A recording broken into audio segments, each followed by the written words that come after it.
सभी श्रोताओं को हार्दिक नमस्कार। महाराष्ट्र के एक संत थे, उनका नाम था चोखोबा। वह भगवान विष्णु के विट्ठल भगवान के महान भक्त थे। उनका जो भी दिनचर्या का जो काम होता था वह हमेशा भगवान का ही नाम लेते थे। विट्ठल विट्ठल यही उनका मंत्र था। जो भी काम करते थे, एक बार वो वारी का काम, मिट्टी खुदाई का काम करते थे। उनके साथ कुछ मजदूर और भी थे जो मिट्टी खुदाई कर रहे थे। उनका उद्देश्य था कि भगवान विट्ठल देव मुझे अपने चरणों में ले लें, अपने शरणों में ले लें। यही उनका उद्देश्य था। वह जब काम करने लगे तो उन्होंने भगवान से कहा, हे विट्ठल देव, आज आप मुझे अपने चरणों में ले लें। मेरा उद्देश्य है कि मैं आपसे मिल जाऊं। मैं कैसे मिलूं आपसे? मैंने आपका इतना भजन कीर्तन किया, परंतु अब मैं नहीं रह सकता हूं दुनिया में, तो मुझे आप अपने शरण में ले जाइए। इतने में खलान धस गया था।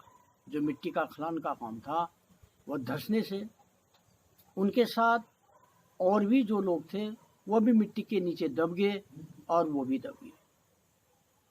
दबने के बाद लगभग बैसाख शुक्ल सप्तमी ये तिथि थी।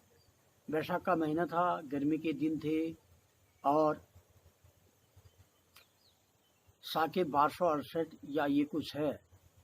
तो वह अपना काम कर रहे थे। जब धस गए मिट्टी के अंदर तो बड़ा कोहराम मच गया कि भगवान का नामोच्चारण करते करते ये जो चोखे मेला मिट्टी में दब गए, अन्य सब समेत दब गए। काफ़ी समय तक वो मिट्टी के नीचे दबे रहे। जब संत नामदेव नामक व्यक्ति को ये बात मालूम हुई तो उन्होंने वह शव को बाहर निकाला। केवल हड्डियां रह गई थी उसमें। अब तो उनको ये था कि इसमें चोखेबा की हड्डी कौन सी है, पता नहीं चल पाया अन्य हड्डियों के साथ। तो संत नामदेव ने सोचा कि भगवान का जो भक्त होता है वह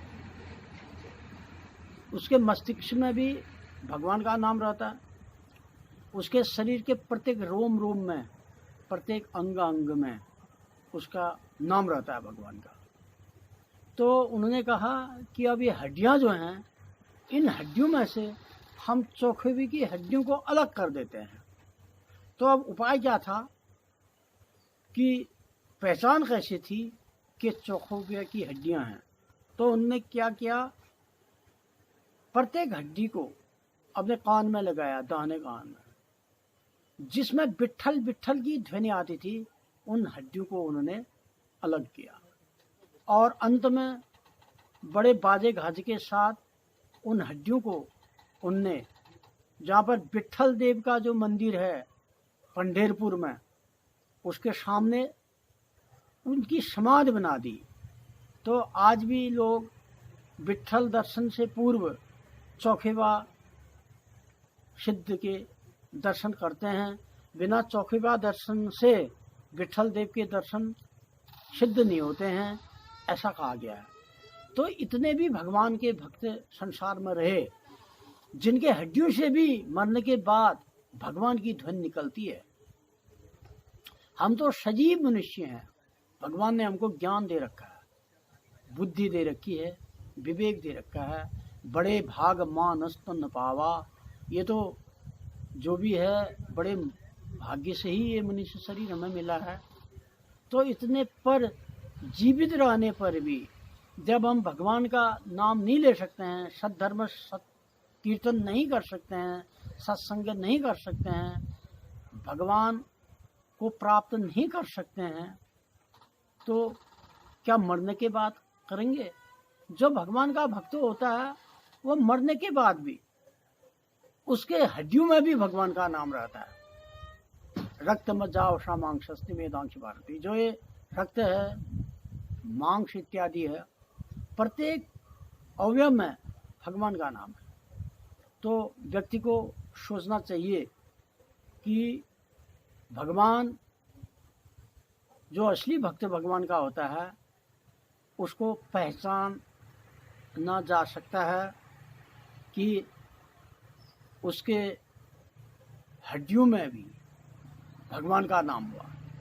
यह है भक्त की पहचान। भगवान का जो असली भक्त होता है वो मरने के बाद भी उसके अंतरात्मा में तो है ही, और जो पांच भौतिक शरीर उसने छोड़ दिया है उसके बाद भी वातावरण में हरि नाम की ध्वनि गूंजती रहती है। ऐसे भी संत पुरुष इस देश में हुए हैं। अध्यात्म कहता है कि आप अपने गृहस्थ के दिनचर्या के साथ भगवान का नाम लेते रहें और यही आपके साथ जाएगा। उस विट्ठल भगवान की कृपा से चौखोबा को भी वहाँ पर स्थान मिला। भगवान की ऐसी कृपा रही। उनका मकसद था कि मैं प्रभु के चरणों में ही रहूं, उन्हीं के साथ रहूं, उन्हीं से मिलूं। जागी रही भावना जैसी, प्रभु दिन मूरत देखी तैसी। जैसा मनुष्य सोचता है और मरते समय जैसा सोचता है वही गति मनुष्य को मिलती है। मिट्टी के गोदान के समय उनने सोचा कि मैं भगवान के चरणों में मिल जाऊं। जैसी गति वैसी मति, जैसी मति वैसी गति। तो जैसा सोचा था अंतकाल में वही हुआ, और अंत में भगवान के ही चरणों में उनके साथ रहे। वहीं पर उनकी समाधि भी है जहाँ पर विट्ठल देव का ही मंदिर है। तो भगवान के चरणों में अर्पण करने हेतु मनुष्य के पास केवल एक भाव की पूजा है। कोई मटेरियल सामान, पत्रम पुष्पम फलम तोयम, ये तो है ही। इसके अलावा केवल भाव की पूजा। यदि भाव है तो वो भगवान भाव के भूखे हैं। भगवान को चाहिए भाव। यदि भाव शुद्ध है तो भगवान जरूर मिलेंगे, प्राप्त रहेंगे, इस जन्म में भी मिलेंगे और मरने के बाद भी। जब पंच भौतिक शरीर छूट जाएगा संसार से, उसके बाद में मिलेंगे क्या? अपने पार्षद बना देंगे और अपने ही शरण में ले लेंगे। ऐसा मनुष्य को सोचना चाहिए। महान संत पुरुषों ने ऐसा ही त्याग, ऐसी तपस्या की थी। कभी बुरा नहीं सोचा, अच्छा ही सोचा था। उसी अच्छाई के फलस्वरूप वह भी भगवत रूप हुए, भगवानमय हुए। यही मनुष्य का कर्तव्य है, कम से कम मनुष्य शरीर प्राप्त करने पर। इन्हीं शब्दों के साथ मैं अपनी बात को विराम करता हूँ। धन्यवाद।